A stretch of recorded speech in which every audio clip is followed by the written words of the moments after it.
एक sand paper लो, आप sand paper से इसे रब करो। जब आप रब करोगे तो इस ऊपर का लेयर क्या हो जाएगा, रिमूव हो जाएगा। तो बैड कंडक्टर हो गया, ठीक है। बैड कंडक्टर में हम लोगों ने मेटल्स में भी बात किया था, मेटल में भी बैड कंडक्टर है, जैसे कि एक्सेप्शन नहीं मेटल में मर्क्यूरी से बहुत अच्छा करंट फ्लो नहीं होता है।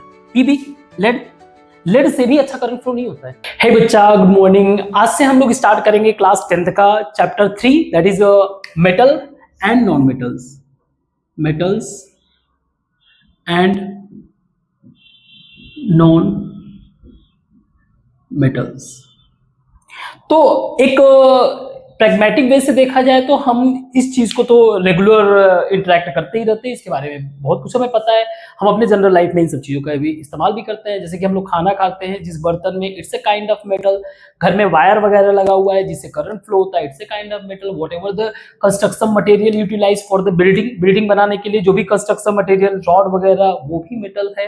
वहीं नॉन मेटल में सबसे मेजर एग्जाम्पल है ऑक्सीजन, सोडियम जिसका यूटिलाइज कर रहे हैं यूरिया फर्टिलाइजर्स में। तो ऐसे कई सारे एग्जांपल्स हैं मेटल्स और non metals. And we also have a general experience जो हमारे सराउंडिंग में चल रहा है। अब हम लोग इसको थोड़ा सा साइंटिफिक पॉइंट ऑफ व्यू से देखेंगे, और ये जरूरी है। इन सब चीजों को समझने का पर्पज यही रहता है कि ताकि हमारा एक साइंटिफिक एक्यूमेंट डेवलप हो, scientific way of thinking develop हो, हर बात को लेकर, हर चीज को लेकर, कुछ भी एनीथिंग, चाहे वो पॉलिटिकल बातें हों, चाहे वो साइंटिफिक बातें हों, चाहे वो कुछ भी हो, बट एक साइंटिफिक एप्टीट्यूड डेवलप होना चाहिए। तो उसी पॉइंट ऑफ व्यू से हम लोग देखेंगे। हाँ, स्टिक रहेंगे हमारे बुक के टॉपिक से। So metal and non metal. इसके पहले हम लोगों ने क्लास 9th में एलिमेंट्स के बारे में काफी कुछ पढ़ा था।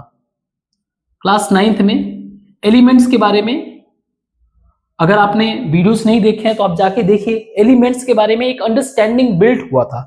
और अगर एलिमेंट्स के ही पॉइंट ऑफ व्यू से देखें, साइंटिफिक पॉइंट ऑफ व्यू से, तो कई सारे साइंटिस्ट ने मिलके जो है एलिमेंट्स का खोज किया। और आज प्रेजेंट कंटेक्स्ट में हम लोग इन्हीं को देखते हैं पीरियोडिक टेबल के फॉर्म में,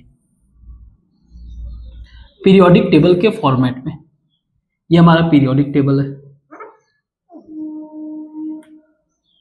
अभी मैं एलिमेंट्स का नाम नहीं लिखा हूं, अभी बस एक जनरल अंडरस्टैंडिंग।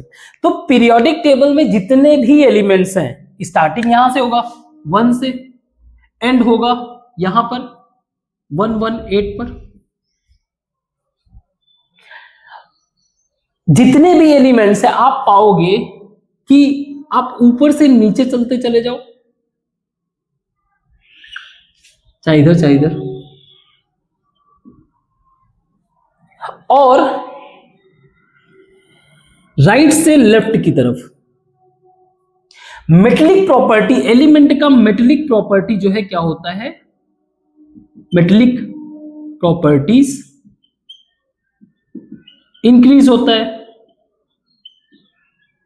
चाहे वो आप अप से डाउन जा रहे हो, चाहे लेफ्ट से राइट जा रहे हो।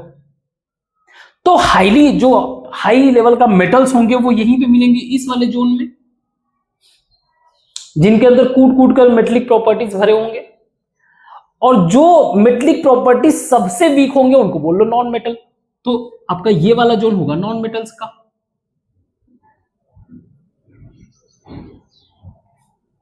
जैसे ऊपर वाले तो सबसे ज्यादा हाई लेवल के नॉन मेटल्स होंगे। एग्जाम्पल के लिए हमें पता है ऊपर वाले लेयर में बोरोन आता है, कार्बन, ऑक्सीजन, नाइट्रोजन, फ्लोरीन। उससे जैसे ही आप नीचे आओगे उसके अंदर थोड़ी सी मेटेलिक प्रॉपर्टी मिलने लगेगा। जैसे एग्जाम्पल के लिए इसके जस्ट नीचे एल्यूमिनियम मिलता है, इसका वायर में यूज होता है। तो मेन बात यही है कि इनको साइंटिफिक पॉइंट ऑफ व्यू से समझने के लिए हमें इसकी फिजिकल और केमिकल प्रॉपर्टीज को समझना रहता है मेजर। तो फिजिकल प्रॉपर्टी वो चीजें जो हमने पहले से एक्सपीरियंस किया हुआ है। तो एक एक करके हम लोग डिस्कस करते हैं। पहले हम लोग डिस्कस करेंगे physical properties of metal, physical properties of metal. Now what is properties, ये क्लियर होना चाहिए। प्रॉपर्टीज का मतलब ही यही है कि उनके कैरेक्टरिस्टिक्स, उन कैरेक्टरिस्टिक्स के बेसिस पे हम जो है क्या करेंगे, उन्हें पहचानेंगे। तो सबसे पहला प्रॉपर्टी है सबसे पहला प्रॉपर्टी है लस्ट्रस, लस्ट्रस या कह लो शाइनिंग। मेटल्स क्या करते हैं, when it comes to the pure metals ये शाइन करते हैं। मैं प्योर मेटल क्यों कह रहा हूं, जैसे एग्जांपल के लिए मान लीजिए हमने आयरन लिया, आयरन का एक रॉड लिया, ठीक है,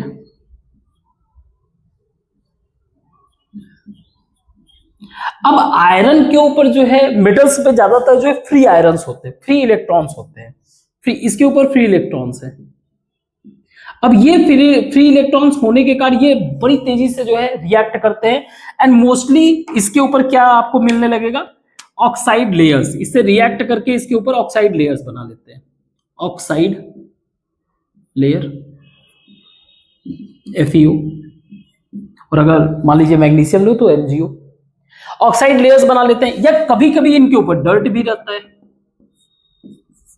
डर्ट भी रहता है, तो करना क्या है, कैसे पता चलेगा कि वो मेटल है, वो शाइन करेगा। एक सैंड पेपर लो आप, सैंड पेपर से इसे रब करो, जब आप रब करोगे तो इस ऊपर का लेयर क्या हो जाएगा, रिमूव हो जाएगा। मींस सैंड पेपर रब मेटल, रब the metal will remove oxide layer या फिर कह लो डर्ट।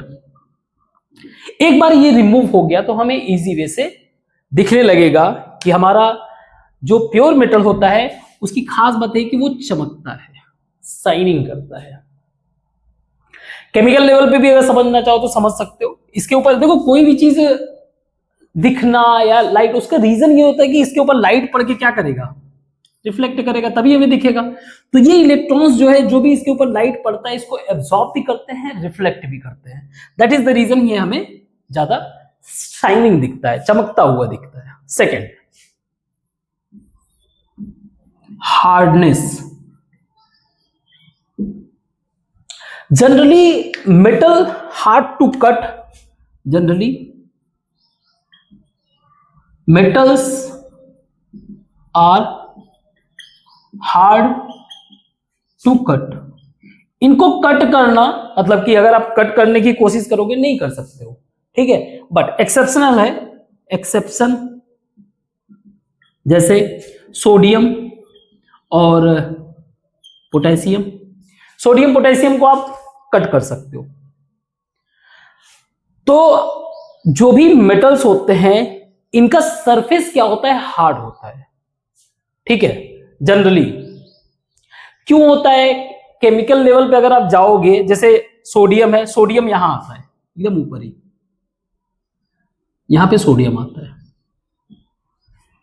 ठीक है, सोडियम की बात कर रही है, ठीक है, सोडियम आता है यहां पे।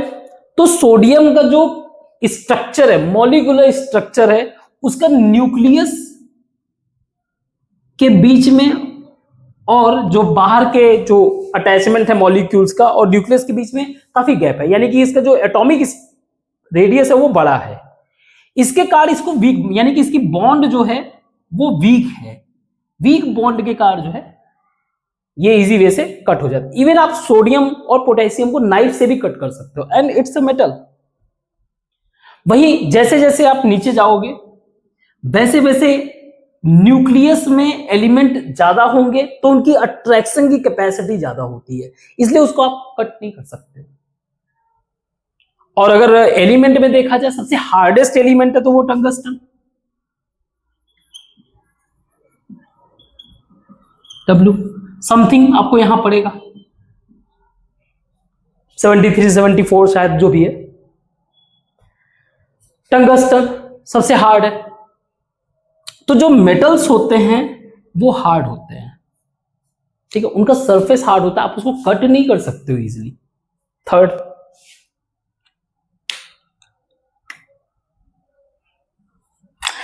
Metals are good conductor of, good metals are good conductor of, conductor मतलब फ्लो होना, conductor of heat and electricity. Metal से जो है बहुत अच्छे तरीके से हीट और इलेक्ट्रिसिटी फ्लो होता है। इसको चेक करने के लिए आप ऐसे कर सकते हैं, सिंपल सा एक एक्टिविटी है। आप एक मेटल रॉड लो, लंबा सा, चेक मेटल रॉड, और यहां पर जो है थोड़ा सा वो लगाओ, क्या बोलते हैं, वैक्स लगा दो, मोम जिसको बोलते हैं हम लोग। यहां पर वैक्स का एक कोटिंग कर दो, वैक्स लगा दो, और इसी वैक्स में एक नेल चिपका दो,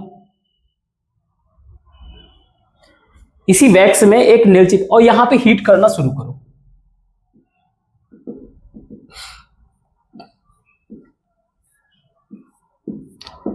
ऑब्वियस है, इसको आपको अटैच करना पड़ेगा किसी चीज से ताकि वो स्टैटिक, तो हीट करना शुरू करोगे तो धीरे धीरे यू विल फाइंड कि at one point of time the wax start to melt, और जैसे ये मेल्ट होगा ये जो पिन है वो नीचे गिर जाएगा। सो वी गेट कंक्लूडेड, हमें ये कंक्लूजन मिला कि हीट, हम लोग यहां पे हीट दे रहे हैं और हीट जो है यहां पे ट्रांसफर हो रहा है। अगेन हीट ट्रांसफर होने का रीजन फ्री इलेक्ट्रॉन्स ही है, फ्री इलेक्ट्रॉन्स, और इसका मॉलिक्यूलर वाइब्रेशन, खैर वो हाई लेवल पे आगे बाद में डिस्कस करेंगे, अभी बस एक अंडरस्टैंडिंग बिल्ड करते हैं। तो जितने भी मेटल्स हैं वो गुड कंडक्टर होते हैं, ठीक है, ज्यादातर, कुछ ऐसे भी है एक्सेप्शन जो कंडक्टर अच्छे ना हो। Fourth, electricity. इलेक्ट्रिसिटी का भी करना क्या है, जनरली हम लोग वायर यूज करते हैं कॉपर और एल्यूमिनियम का, ठीक है। बेस्ट कंडक्टिंग वायर अगर बात करें तो बेस्ट कंडक्टिंग वायर है जो है, वायर की बात करें जिससे इलेक्ट्रिसिटी फ्लो हो सकता है, कॉपर है, सिल्वर है, सिल्वर भी यूज कर सकते हैं, और एल्यूमिनियम, एल्यूमिनियम जनरली यूज करते ही हैं। तो करना क्या है, एक बैटरी लो, बैटरी को जो है वायर से कनेक्ट करो, मेटलिक वायर से कनेक्ट किया, बीच में एक बल्ब लगा दिया, बल्ब लगा दिया। अब जब करंट फ्लो होगा यानी कि इलेक्ट्रॉन ट्रांसफर होंगे, तो ये बल्ब स्टार्ट टू ग्लो। तो जब ये जलने लगेगा, ग्लो करने लगेगा, तो we can get the idea कि इसके थ्रू करंट ट्रांसफर होना पॉसिबल है। करंट का ट्रांसफर होना कंडक्टिविटी बताता है कि ये इलेक्ट्रिकल कंडक्टिव मटेरियल है। तो जितने भी मेटल्स होते हैं वो इलेक्ट्रिक कंडक्टर होते हैं, अच्छा इलेक्ट्रिक कंडक्टर होते हैं। कई सारे मेटल्स ऐसे भी हैं जो अच्छे कंडक्टर ना हो, ठीक है। ये हो गया। दो और इंपॉर्टेंट प्रॉपर्टीज है, दो क्या अभी तीन है। एक होता है डक्टाइल नेचर और मलेबल नेचर। जब हम लोग किसी भी मेटल्स की बात करते हैं तो मेटल्स को हम लोग शीट के फॉर्म में कन्वर्ट कर सकते हैं, उसको बोलते हैं मेलिएबल प्रॉपर्टी। क्या बोलते हैं, मेलिएबल। तो फोर्थ मेलिएबल प्रॉपर्टी, यानी कि मेलिएबल प्रॉपर्टी का मतलब कन्वर्ट इनटू शीट। हम लोगों ने बहुत सुना हुआ है कि एल्यूमिनियम फॉइल यूज करते हैं, एल्यूमिनियम फॉइल खाने वगैरह के पैकिंग में, है ना। तो ये एक तरीके से किस में कन्वर्ट होगी, ये मेटल था अच्छा खासा, इसको हैमरिंग करके हमने क्या कर दिया, शीट में कन्वर्ट कर दिया। और कोई भी एलिमेंट या कोई भी सब्सटेंस आइटम जिसको हम लोग शीट में कन्वर्ट कर सके तो वो एक तरीके का क्या होगा, ये मेटल होगा, ठीक है। ऐसे ही सिमिलरली कई सारे मेटल्स ऐसे हैं जिनको हम लोग वायर के फॉर्मेट में कन्वर्ट कर सकते हैं, वायर के फॉर्म में कन्वर्ट कर सकते हैं, उसको बोलते हैं डक्टिलिटी। डक्टिलिटी यानी कि कन्वर्ट मेटल इन वायर, वायर के फॉर्मेट में कन्वर्ट करना। इसमें सबसे फेमस है गोल्ड, और यही कारण है हम लोग गोल्ड को जो है अलग अलग तरीके के ऑर्नामेंट्स के फॉर्म में यूज करते हैं, और ये तभी पॉसिबल है जब ये वायर में कन्वर्ट हो सके। आप इमेजिन करो 1 ग्राम ऑफ गोल्ड को जो है आप अगर वायर में कन्वर्ट करना चाहोगे, करना क्या है, एक तरीके का होल लो, उससे उसको खींचना शुरू करो, ठीक है। तो अगर आप करना चाहोगे तो लगभग 2 किलोमीटर लेंथ का गोल्ड यूज कर सकते हैं। तो वायर के फॉर्म में कन्वर्ट कर सकते हैं, गोल्ड उसमें सबसे ज्यादा फेमस है, और हम लोग जनरली वायर यूज करते ही हैं इलेक्ट्रिकल पॉइंट ऑफ व्यू से। कॉपर को एज ए वायर यूज करते हैं, एल्युमिनियम को एज ए वायर यूज करते हैं। अब क्योंकि दे हैव, जैसे एग्जांपल के लिए आप समझो, कोई भी वायर है जिससे मुझे इलेक्ट्रिसिटी प्रोड्यूस फ्लो कराना है। अब हर एक मेटल के ऊपर जो है फ्री इलेक्ट्रॉन्स होते हैं, and they are allowed to free flow anywhere. इनको जिधर मौका मिलेगा ओपन अगर छोड़ देंगे तो इनसे कुछ ना कुछ जो है रिएक्ट करके इस पे या तो चिपक जाएंगे, जनरली यही होता है। ऑक्सीजन को इलेक्ट्रॉन चाहिए, भाग के आके चिपक गया। तो इसी सब चीज को प्रोटेक्ट करने के लिए एक अच्छा कंडक्टर की अच्छे से इलेक्ट्रिसिटी प्रोड्यूस हो सके, हम लोग क्या करते हैं, इसके ऊपर लेयर्स लगाते हैं। What kind of layer? आप जितने भी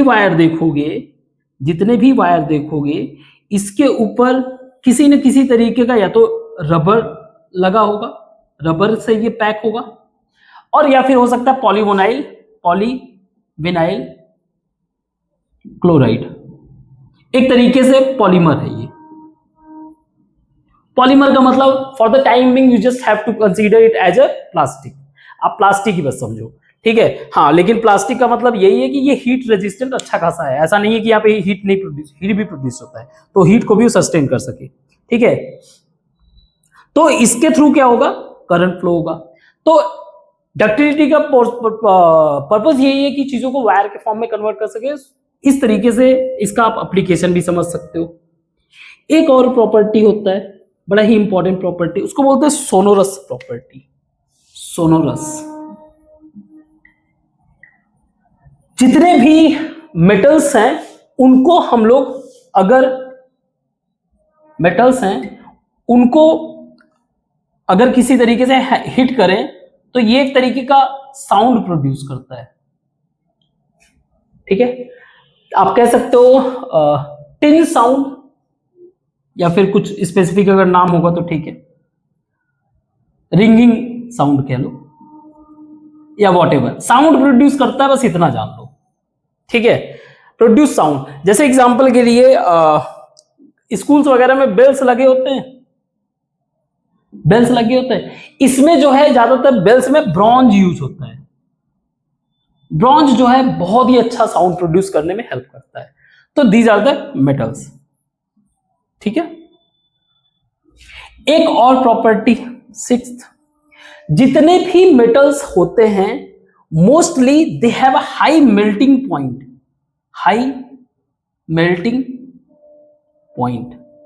मींस अगर आप इनको हीटअप करोगे तो इतना जल्दी ये जो है लिक्विड में कन्वर्ट नहीं होंगे। They take high level of temperature, but there is a exception.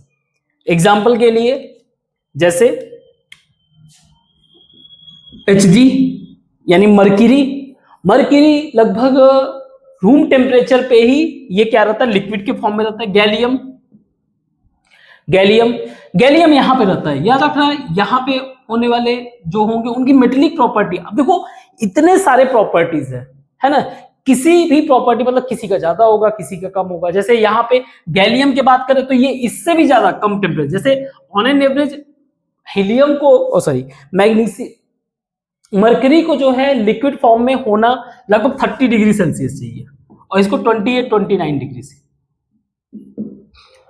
So these are in a liquid form. So ये जो है मेजर प्रॉपर्टीज हैं जिनको हमें समझना था। इसके बाद हम लोग डिस्कस करते हैं नॉन मेटल्स को, ठीक है। तो नॉन मेटल्स की अगर बात करें, वैसे अगर हम लोग एलिमेंट्स को देखें पीरियोडिक टेबल के, तो यहां आपको मिलेगा 80% एलिमेंट्स आपको लगभग मेटल्स की प्रॉपर्टीज शो करेंगे। और ऑलमोस्ट 15 to 20% आप कह सकते हो, 15 to 20% एलिमेंट्स जो है नॉन मेटल्स हैं। अब ये नॉन मेटल्स जो है वो सॉलिड फॉर्म में भी एग्जिस्ट करते हैं, सॉलिड में भी एग्जिस्ट करते हैं, गैस के फॉर्म में भी एग्जिस्ट करते हैं, एंड लिक्विड के फॉर्म में भी एग्जिस्ट करते हैं। सॉलिड के फॉर्म में जैसे कि कार्बन,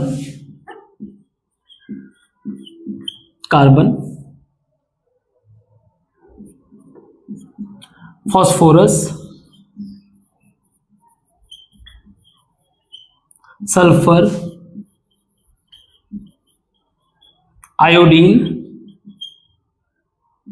सो ये क्या है, ये वो नॉन मेटल्स हैं एक्सेट्रा, ये वो नॉन मेटल्स हैं जो सॉलिड के फॉर्मेट में एग्जिस्ट कर रहे हैं। गैस के फॉर्म में जैसे कि hydrogen, oxygen, nitrogen etcetera, chlorine कर सकते हो एक्सेट्रा, ठीक है। और एकमात्र सिर्फ एक ऐसा नॉन मेटल है जो लिक्विड फॉर्म में एग्जिस्ट करता है, वो है ब्रोमीन। ब्रोमीन 35 इसका एटॉमिक नंबर है। तो ब्रोमीन हमारा सिर्फ एकमात्र ऐसा नॉन मेटल है जो लिक्विड के फॉर्म में एग्जिस्ट करता है। जनरली जो नॉन मेटल्स होते हैं, हम लोगों ने प्रॉपर्टी देखा था मेटल्स का, नॉन मेटल की अगर प्रॉपर्टी देखें तो जनरली ये शाइन नहीं करते हैं, नो शाइन। तो इनका सरफेस कैसा रहता है, dull surface, they have dull surface. और डल सरफेस का सबसे मेन रीजन यही है, देखो जितने भी मेटल्स होते हैं उन सब में जो है फ्री इलेक्ट्रॉन्स होते थे, इसमें ऐसा कोई फ्री इलेक्ट्रॉन्स नहीं होता है। तो इनका डल सरफेस होना आप चेक कर सकते हो कोई भी मेटल, एक्सेप्ट, सब में एक्सेप्शन तो मिलेगा ही मिलेगा, एक्सेप्शन आयोडीन। आयोडीन हो गया, इसके अलावा ग्रेफाइट हो गया कंपाउंड में, सॉरी कार्बन। एक्चुअली होता क्या है, कार्बन के कई सारे अलग अलग फॉर्म्स हैं, ठीक है, जैसे कि डायमंड, ग्रेफाइट, फ्लोरीन, फ्यूलरीन, व्हाटएवर। तो ऐसे कई सारे, तो इसको बोलते हैं एलोट्रॉपी। एलोट्रॉप का मतलब है एलिमेंट सेम है लेकिन उसका स्ट्रक्चर अलग अलग हो सकता है। Same element with different structures, different forms कह लो, स्ट्रक्चर कह लो, व्हाटएवर। तो इस दुनिया में अगर सबसे ज्यादा हार्ड कोई मेटल है तो मान लो वो टंगस्टन, लेकिन इससे भी कुछ हार्ड है तो वो है diamond. And diamond is allotrope of carbon. Carbon का स्ट्रक्चर एक अलग तरीके का फॉर्म है डायमंड, और ये सबसे हार्डेस्ट है, ठीक है। सेकेंड पॉइंट हम लोगों ने डिस्कस किया था कि जो मेटल्स होते हैं वो हार्ड सरफेस, हार्डनेस के कारण उनको आसान नहीं होता था कट करना। लेकिन जितने भी नॉन मेटल्स होते हैं जनरली ये क्या होते हैं, सॉफ्ट होते हैं, सॉफ्ट होते हैं। They are easy to break, easy to break. इनका नेचर होता है ब्रिटल। ब्रिटल का मतलब क्या है, जैसे एग्जांपल के लिए ग्लास एक तरीके का ब्रिटल है, अगर उसमें मैं थोड़ा सा भी फोर्स लगाऊंगा तो वो ब्रेक हो जाएगा। तो जितने भी नॉन मेटल्स हैं generally they show the brittle character except diamond. Conductor की बात करें, जितने भी नॉन मेटल्स होते हैं these are the bad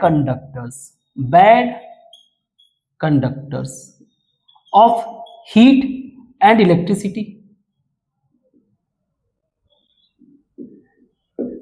heat और इलेक्ट्रिसिटी के बैड कंडक्टर्स है। अगेन रीजन वही है, इनके अंदर फ्री इलेक्ट्रॉन्स ना होने के कारण ये बहुत ही बुरी तरीके, इसमें करंट वगैरह फ्लो नहीं हो सकता अच्छे से, इसमें हीट भी फ्लो नहीं होगा एक्सेप्ट डायमंड। कंडक्टर के लिए अगर बात करें, अच्छे कंडक्टर के लिए, तो आपका कंडक्टर ग्रेफाइट से फ्लो हो जाएगा। हीट की बात करें तो डायमंड से हीट फ्लो हो जाएगा। ठीक है, so generally they are bad conductors, exception तो आपको मिलेगा ही मिलेगा। They have no property of malleability. Malleable property यानी कि इनको आप शीट में नहीं बदल सकते, अगेन क्योंकि ब्रिटल नेचर है, तो शीट बदलने के लिए उसको फोर्स लगाना पड़ेगा ना, जैसे ही आपने फोर्स लगाया वो ब्रेक हो गया। इसी तरीके से ये डक्टाइल नेचर नहीं शो करते हैं। डक्टाइल नेचर यानी कि आप इसको वायर में भी कन्वर्ट नहीं कर सकते हो। ठीक है, आप इसको वायर में भी कन्वर्ट नहीं कर सकते हो। तो बैड कंडक्टर हो गया। ठीक है, बैड कंडक्टर में हम लोगों ने मेटल्स में भी बात किया था, मेटल में भी बैड कंडक्टर है, जैसे कि एक्सेप्शन में मेटल में मर्क्यूरी, मर्क्यूरी से बहुत अच्छा करंट फ्लो नहीं होता है। पीबी लेड, लेड से भी अच्छा करंट फ्लो नहीं होता है। तो एक्सेप्शन सिर्फ इधर ही नहीं है, हर तरफ होता है। ठीक है, नेक्स्ट, इनकी जो मेल्टिंग पॉइंट होती है वो लो होती है। लो मेल्टिंग पॉइंट मींस कम टेम्परेचर पे ये क्या कन्वर्ट हो जाते हैं, लिक्विड में। ठीक है, एक्सेप्शन रहेगा ही रहेगा। एक्सेप्शन इसी को ले लो, डायमंड को ही ले लो। डायमंड को इतना आसान नहीं है आप इसको लिक्विड में कन्वर्ट कर दो। ठीक है, and they produce dull sound means not good sonorous property, no sonorous property नहीं है, तो अच्छा ये साउंड प्रोड्यूस नहीं करते। ठीक है, कुछ अलग पॉइंट ऑफ व्यू से भी देखते हैं मेटल्स और नॉन मेटल्स को। इसी में हम लोगों ने शुरुआत में चैप्टर में अगर आपने पढ़ा होगा तो हम लोगों ने देखा था एक्सपेरिमेंट में कि कैसे एक मैग्नीशियम का रिबन लिया, मैग्नीशियम का रिबन लेके उसको जलाया गया। बस एक प्रॉपर्टी को डिस्कस करते हैं। ठीक है, तो एक मेटल में हम लोग लेते हैं मैग्नीशियम, मेटल के प्रॉपर्टी को चेक करने के लिए लेते हैं Mg मैग्नीशियम, और नॉन मेटल के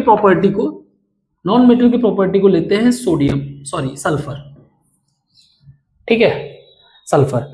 मैग्नीशियम आपका आता है सोडियम के जस्ट बाद आता है मैग्नीशियम, यहां पे इसका एटॉमिक नंबर होगा 12, और सल्फर का जो एटॉमिक नंबर होता है आपको मिल जाएगा 16, यहां पे आएगा सल्फर 16। ठीक है, ये नॉन मेटल है हमारा, हमने दो लिया है इसको चेक करने के लिए। तो मैंने इन दोनों को बर्न किया, इसको Mg को बर्न करने का मतलब ऑक्सीजन के प्रेजेंस में बर्न होगा, ये बनेगा MgO। ठीक है, MgO। बैलेंस अगर ना भी करो तो चलेगा, मैं बस कंसेप्ट समझ। ऐसे ही सल्फर को बर्न किया, SO2 बना। इस दोनों को ही मैंने क्या किया, वाटर में मिक्स किया। तो मैंने MgO को वाटर से मिक्स किया H2O के साथ, इसने बनाया MgOH वाइस एक्वस सॉल्यूशन। ऐसे इधर SO2 को मैंने वाटर के साथ मिक्स किया, इसने बनाया H2SO3। ठीक है, इसको मैंने लिटमस टेस्ट किया, इन दोनों को लिटमस टेस्ट किया, तो मैंने ये पाया कि जो ये वाला है इसने मेरे रेड लिटमस पेपर को ब्लू में कन्वर्ट किया, बट ब्लू वाले को कुछ नहीं किया, ब्लू वाला एज इट इज ब्लू। और वहीं हमारा जो ये है, इसने लिटमस टेस्ट पे क्या किया, लिटमस पे ब्लू वाले को, ब्लू लिटमस को रेड में टर्न कर दिया, चेंज कर दिया, और रेड वाले को रेड ही रहने दिया। तो इससे मुझे एक कंक्लूजन ये मिला कि मेरे जितने भी मेटल्स हैं usually they are basic in nature, basic in nature. At the same time these non-metals show acidic nature। तो यूजुअली ज्यादातर जो है हमारे जो मेटल्स हैं, मेटल्स उनका नेचर है बेसिक का, और नॉन मेटल्स जो हैं उनका नेचर है एसिडिक का। और एक बड़ा ही फेमस एग्जांपल हमें पता है सोडियम, जो कि एक बेस है, क्लोरीन जस्ट इसके बाद आता है क्लोरीन, सल्फर के जस्ट बाद आता है क्लोरीन। क्लोरीन जो है ये पूरी तरीके से एसिड है, और अगर सोडियम को क्लोरीन से हम लोग रिएक्ट करते हैं तो बेस और एसिड मिलके सॉल्ट बनाते हैं, और बड़ा ही फेमस सॉल्ट है, इसके बारे में पता है हमें। ठीक है, I hope you get my point. Apart from those properties हमें ये भी पता होना चाहिए जो हमारा मेटल्स है वो बेसिक नेचर का है, और जो हमारा नॉन मेटल्स है वो एसिडिक नेचर का है। अपार्ट फ्रॉम दैट कुछ मेटल्स ऐसे भी हैं जो एसिड और बेस दोनों ही प्रॉपर्टी को शो करते हैं, जैसे कि कुछ हमारे मेटल्स ऐसे हैं जो एसिड और बेस दोनों को ही शो करते हैं, उनको बोला जाता है एम्फोटेरिक। एम्फोटेरिक आपने सुना होगा एम्फीबियन। एम्फीबियन मतलब जो दोनों में, हवा, पानी और जमीन दोनों पे रहे। तो ऐसे ही एम्फोटेरिक का मतलब है जो दोनों ही बोथ प्रॉपर्टी शो करे, बोथ प्रॉपर्टी। वो कौन सा प्रॉपर्टी? एसिड एंड बेस का। ऐसे कौन कौन से हैं जो दोनों ही प्रॉपर्टी, यानी कि कहीं भी उनको हार्ड स्ट्रॉन्ग एसिड मिल गया तो वो बेस बन के एसिड से टपक जाएंगे, अटैच कर जाएंगे। जैसे आपने एल्युमिनियम ऑक्साइड का नाम सुना होगा। और कहीं पे इनको अगर स्ट्रॉन्ग बेस मिल गया तो फटाक से ये उससे अटैच हो जाएंगे। तो कुछ मेटल्स जो दोनों ही प्रॉपर्टी को शो करते हैं, एसिड और बेस, उसको बोला जाता है एम्फोटेरिक। इसका एग्जांपल है एल्यूमिनियम। आगे चल के बहुत काम आएगा आपको। जिंक, लेड भी शो करता है और टिन भी शो करता है। तो एम्फोटेरिक, अगर एक शॉर्ट डिफिनीशन पूछा गया what is amphoteric, so these are those metals which shows both acid and base properties. ठीक है, इसके बाद कुछ क्वेश्चंस हैं, आई होप उसको कर लोगे आप। बहुत ज्यादा उसमें कुछ ज्यादा दिमाग नहीं लगाना है। Whatever we have discuss on this basis we can easily solve those questions. ठीक है, बाकी आगे कल डिस्कस करते हैं। ठीक, थैंक यू।